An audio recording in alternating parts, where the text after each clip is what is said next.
Hey all, welcome to ShareTreck. This is Raj here. I'm at the CNBC website looking at the index futures. Apart from Dow, which is slightly positive, the other two indices are not positive, especially the Nasdaq futures is down minus 0.45%. And why could that be? I suppose that it's because we are waiting for the inflation rate data to come out today. I'm looking at the economic calendar, and we can see that initial jobless claims data, continuing jobless claims for the 4 weeks average, all these are going to come up somewhere around 8:30 a.m. in the morning, just around the time that you might probably have completed watching this video or just about to start this video. Now, once we have a favorable reading on these parameters, I think the market will be back up again. If not, we have a resistance out here, which is this red line that you can see. It's at 22,074.75. That was anyway going to offer us resistance. So we could imagine a situation where we just drop down here and then go back up again. That's a possibility. And then you could have a reverse head and shoulders formation. So that's one possibility I can see out here based on the economic calendar. But you never know what's going to come out in these readings. Apart from this, we also have to keep an eye on the Japanese inflation rate. Their reading comes at 6:30 p.m. today. And based on that, at around 10 o'clock, they will have an interest rate decision. And as you know, if we look at our US dollar index, we see that the dollar index has been weakening. So if the yen gets stronger against the dollar thanks to an interest rate hike, we could potentially have a yen unwind trade, which kind of destroyed the market earlier.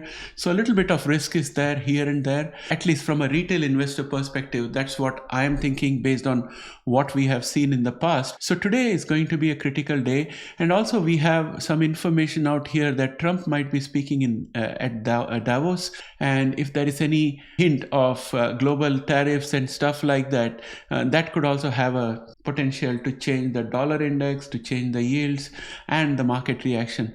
So that's what I am thinking. And somewhere out here, Jim Cramer is saying more than the Fed, the market will be influenced by Trump. So whatever Trump says would have more impact on the markets than Fed, according to Jim Cramer. We'll see what happens in the next 3 or 4 months. We'll get a clear idea, and then we can recalibrate our approach. That said, I want to go into the indices and show how Nasdaq index is poised. This is the Nasdaq futures that we are looking at. And if you see here, we are trying to straddle this resistance, which happens to be at 22,079.75. Pre-market, we are down 0.47%. MACD is still bullish. Momentum is a little weak right now, which would mean that people are waiting for the key critical economic data to come in before making any assumptions. Now, if you look at the 10-year yield, 10-year yield has been raising for the last 3 days. Again, these things are not good for the market.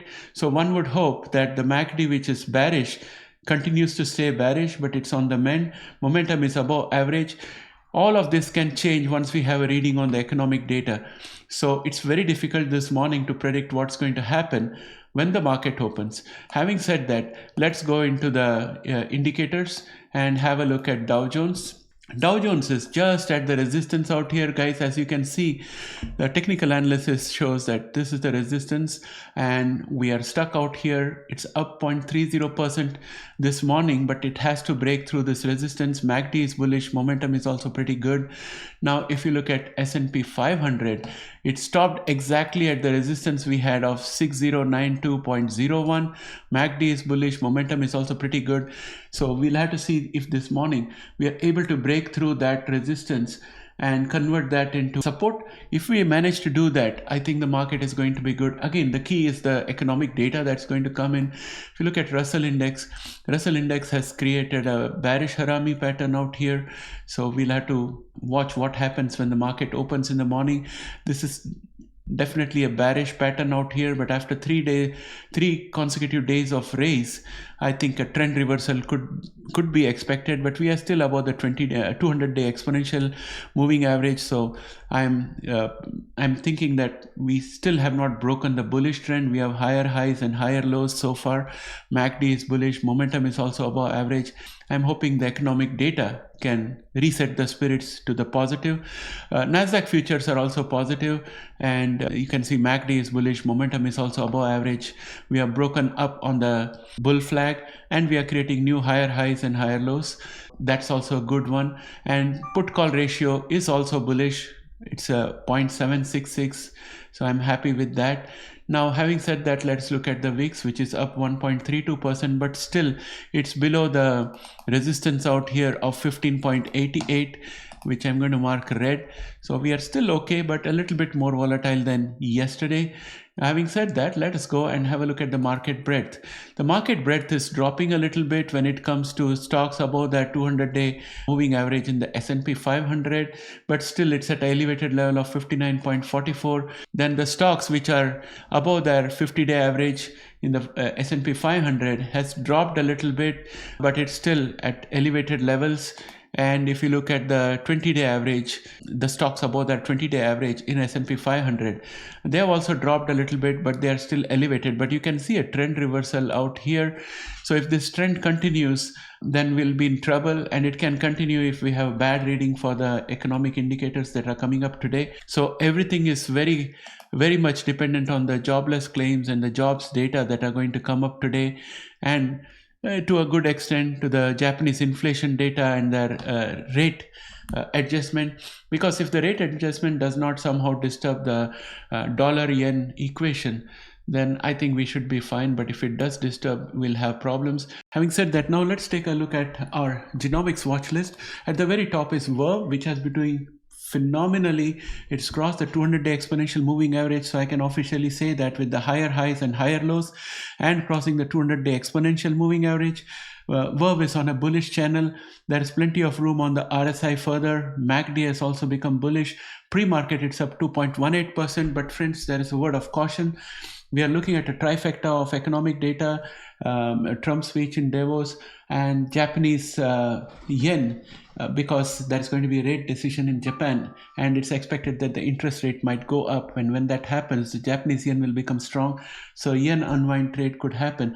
So everything is dependent on these trifecta of events that are likely to happen today, so be careful out there. Ginkgo Bioworks continued on its upward streak, but pre-market it's looking a bit weak today at 1.16% down.